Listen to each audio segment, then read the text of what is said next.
Assalomu alaykum.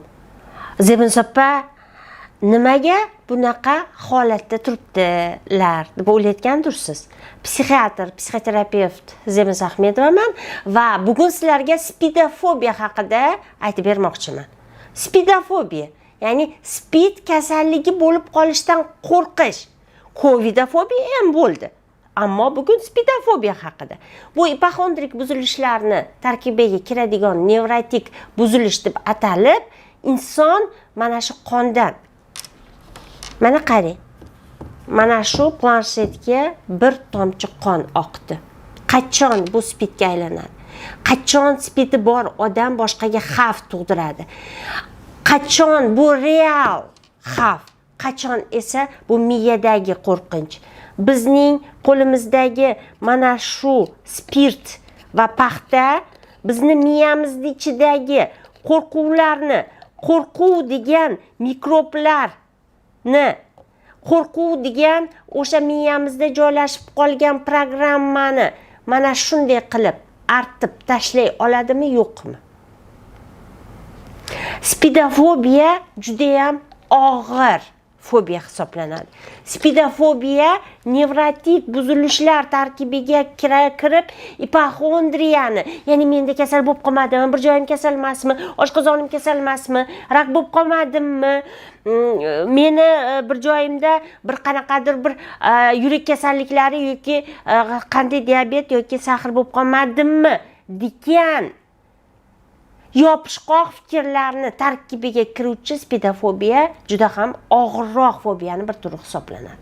Bular tinimsiz, qo'liga pul tushdi deguncha yugurib borib, analiz topshirib, spidga tekshiraverib, bolalarni tekshiraverib, biron joyda agar qo'lida yoki biron joyda tirishish yoki qon chiqish paydo bo'lgan bo'lsa va o'sha narsa qachondir bir joyga tomgan qon yoki pulda qolib ketgan qonni izi yoki kimdir gapirgan ana shu men bugun qandaydir bir qonni ko'rdim, qanaqadir bir holatni ko'rdim deganda butun joni jahoni, butun qalbi, butun shuuri va hissiyotlari bilan spiddan qo'rqish, o'zida spid qidirish degan fobik holatdir. Juda ham og'ir holat, yengil emas. Endi qo'rquv boshlanadi, endi panika boshlanadi. Kechasi uyqusiz tunlar boshlanadi. Turmush o'rtog'i bilan jinsiy hayotdan, farzandlari bilan muloqotdan, bir narsani ushaganda perchatka ushab, go'yoki bolalariga o'tib qolmasligi kerak bo'lgan spid haqida o'ylayveradi. Aytaylik, qachondir mana shu joyda bir banka yopilayotganda banka sinib ketdi, kimnidir qo'lidan qon chiqdi. 10 kun o'tgandan keyin o'sha joyda qo'lingiz nimagadir qattiq tegib ketdi. Tilingan yo'q, shilingan yo'q, shasa bo'lgan yo'q. Ammo o'sha inson o'ylashni boshlaydi. 3 kun oldin banka sinib ketganida, mana shu joyda qo'shnimni qo'lidan qon tomganida, mana shu joyda artib olganimda, mana shu lattani men ushladim, menga yuqdi deb o'ylaydi. Vaholanki, spidni, VICH infeksiyasini organizmga kirish yo'llari, organizmga yuqish yo'llari aniq mavjud. Ya'ni bu ishlatilgan shpris bo'lishi mumkin. Kimnidir qoni bo'lishi mumkin. So'lakdan ochiq terini joyiga svejiy qon, ya'ni hozir qon tegishi orqali yuqishi mumkin va bir qancha yuqish yo'llari real bo'lishi kerak. Ba'zan jinsiy hayot ham bunga sabab bo'ladi. Ammo hech qanaqa o'zgarish bo'lmasa ham, hech qanaqa bunaqa xavfli holatlarga kirmasa ham, anchadan beri tish doktoriga bormagan bo'lsa ham, anchadan beri ukol olganda o'zi qo'li bilan ko'rib ukol olgan bo'lsa ham, spid xavotiri inson tark etmaydi. Nima qilish kerak? Bu miyadagi mana shu spid haqidagi fikrlarni qanaqa qilib yuvib tashlasa bo'ladi? Qanaqa qilib bundan qutulsa bo'ladi? Biz sizga taklif qilayotgan davo yo'llari psixoterapiya va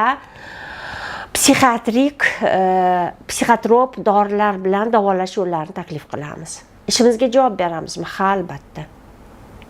Kecha bizning qabulimizda bo'lgan bir spidofobiyaga duchor bo'lgan ayolning miyasidagi mana shu xavotirlarni, hatto bolalarini ham bir sabab bilan, yo'q, sani qoning, gemoglobining qanaqa ekan, borib tekshirib kelaylik deb, hatto bolalarini ham olib borib spid sentrda qon tekshirishi, hatto turmush o'rtog'ini yuring bir tekshirib ko'raylik deb qonni olib borib spid sentrlarda tekshirgan holatlarni guvohi bo'ldik.